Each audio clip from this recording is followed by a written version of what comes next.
Pada abad ke-5 sebelum Masehi, Kekaisaran Achaemenid di bawah pemerintahan Raja Ahasveros atau Xerxes pertama menguasai wilayah yang sangat luas.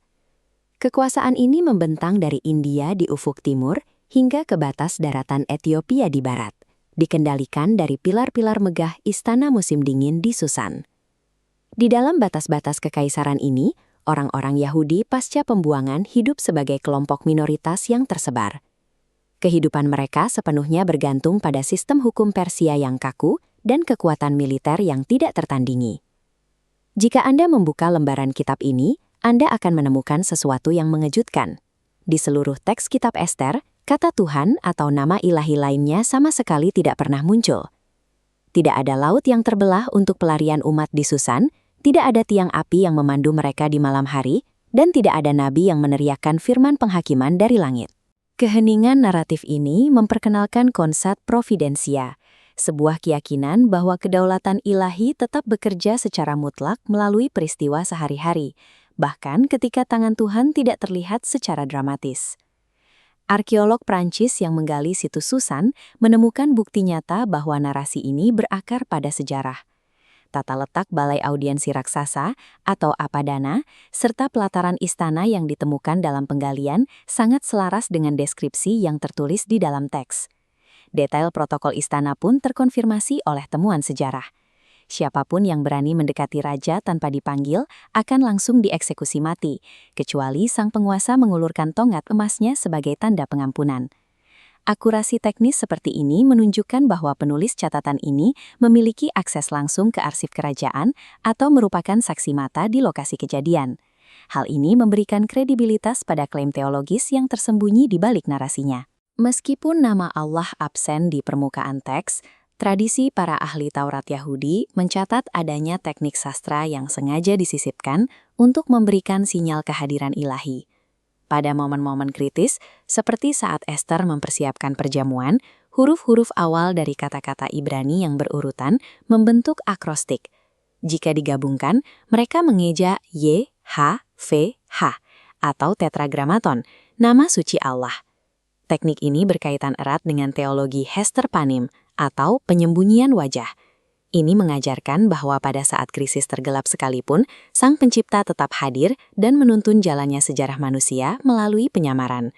Kesengajaan penulis paling terlihat pada struktur kitab ini yang menggunakan teknik chiasm. Ini adalah susunan simetris di mana paruh pertama cerita dicerminkan secara terbalik oleh paruh kedua. Paruh pertama mencatat eskalasi krisis, rencana genosida Haman hingga tiang gantungan 22 meter. Titik baliknya di pasal 6. Insomnia Raja mengungkap jasa Mordekai menjadi engsel cerita. Paruh kedua membalikkan krisis secara presisi. Haman dihukum dan umat Yahudi merayakan kemenangan. Simetri yang begitu rapi menunjukkan bahwa sejarah diarahkan oleh seorang penulis agung. Hal ini memperlihatkan bahwa keputusan bebas manusia dan peristiwa yang tampak acak sebenarnya sedang ditenun untuk menghasilkan keadilan ilahi. Dalam perspektif teologis Kristiani, Ratu Ester berdiri sebagai sebuah tipologi atau bayangan historis yang menunjuk pada figur Yesus Kristus. Ester mempertaruhkan nyawanya dengan memasuki ruang tahta yang menghakimi demi menyelamatkan umatnya. Keberaniannya untuk mengidentifikasi diri dengan bangsa yang terhukum mati mencerminkan inkarnasi dan pengorbanan sukarela Kristus bagi umat manusia yang berdosa. Namun, syafaat Ester hanya menyelamatkan fisik rakyatnya dari ancaman penguasa manusia untuk sementara waktu. Sebaliknya, Yesus berdiri sebagai perantara abadi yang menyelamatkan jiwa manusia secara kekal di hadapan Allah yang adil. Yesus adalah perwujudan Ester yang lebih sempurna.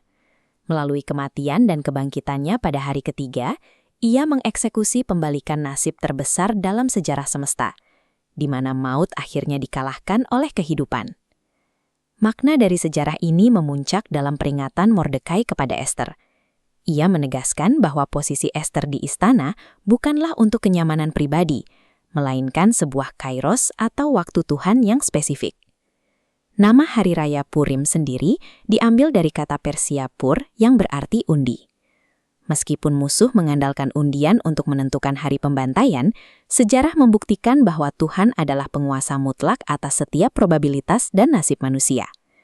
Hal ini memberikan prinsip penting tentang penatagunaan hidup.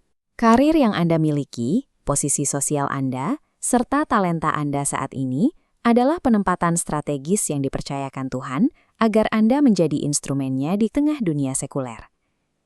Di dunia yang tampak kacau ini, Allah tidak pernah absen. Ia sedang merajut setiap detail kecil dan